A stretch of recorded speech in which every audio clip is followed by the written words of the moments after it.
म्हटलं तर खरंच खूप महत्त्वाचा आणि हा महिना श्री विष्णूंना समर्पित असतो आणि त्यामुळेच अधिक महिन्यात येणारी जी एकादशी आहे ती म्हणजे कामदा एकादशी. कामदा एकादशी ही आलेली आहे 27 मे 2026 वार बुधवार या दिवशी. तर खरंच ही एकादशी खूप महत्त्वाची आहे. जशी दुधात साखर पडावी त्याप्रमाणे अधिक महिन्यातील एकादशी, कारण अधिक महिना हा पुरुषोत्तम मास म्हणून साजरा करण्यात येतो आणि एकादशी असते ना ती पण श्री विष्णूंना समर्पित असते. त्यामुळे ह्या दोन्ही गोष्टी आहेत ना एकत्र आल्या कारणाने ह्या तिथीला अधिकच असं महत्त्व प्राप्त झालेलं आहे.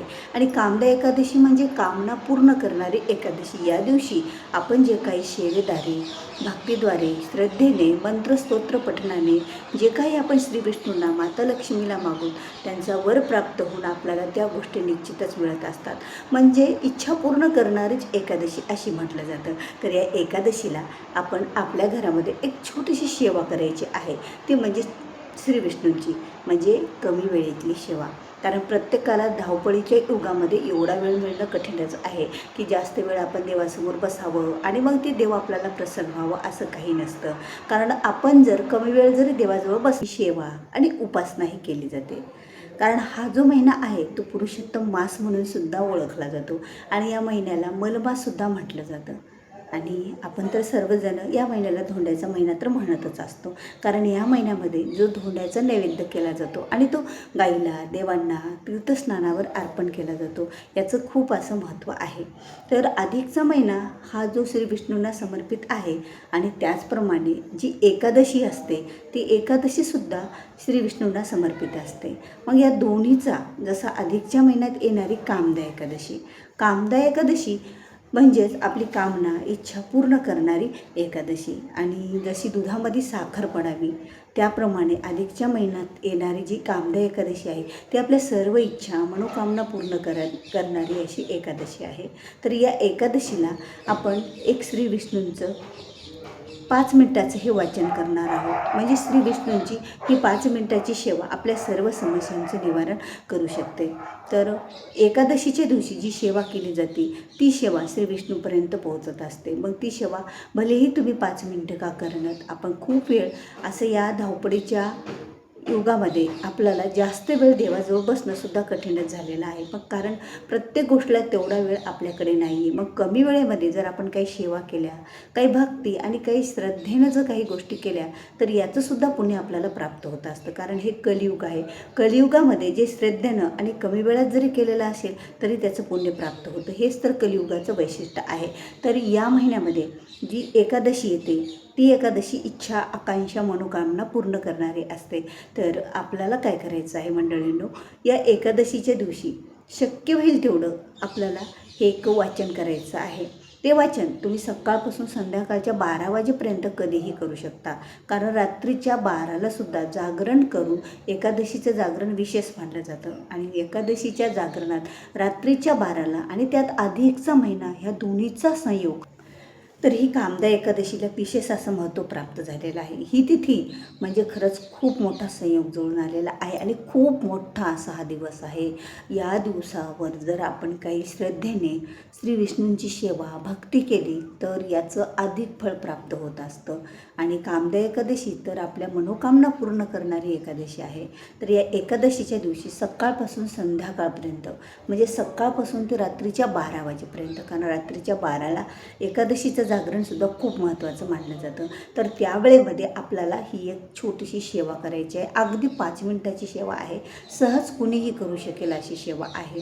आता हे म्हणण्याचा भाग म्हणजे काय आहे की या धावपळीच्या युगामध्ये आपल्याला वेळच पुरेसा होत नाही की आपण देवाजवळ जास्त वेळ बसावं, मग ते देवाजवळ काहीतरी पूजा ध्यान करावं. तर आपलं घरातले बाकीचे कामं आपले तसेच पडलेले राहतात किंवा आपल्या बाकीच्या ज्या गोष्टी करायच्या त्या राहून जातात. थोडं काही करावं तेवढं कमीच असतं. मग या एकादशीच्या दिवशी आपण या कामदा एकादशीला, अधिक महिन्यातल्या धोंड्याच्या एकादशीच्या दिवशी आपण खरंच ही एक सेवा करावी. ती अगदी 5 मिनिटाची सेवा. आणि या 5 मिनिटाच्या सेवेने जर आपल्या इच्छा पूर्ण होत असतील तर आपण आपल्या देवाजवळ आणि घरातच बसून ही सेवा केली तर काही हरकत नाही. आता सकाळपासून संध्याकाळपर्यंत आपण विष्णूंच्या भक्तीमध्ये लीन असतो.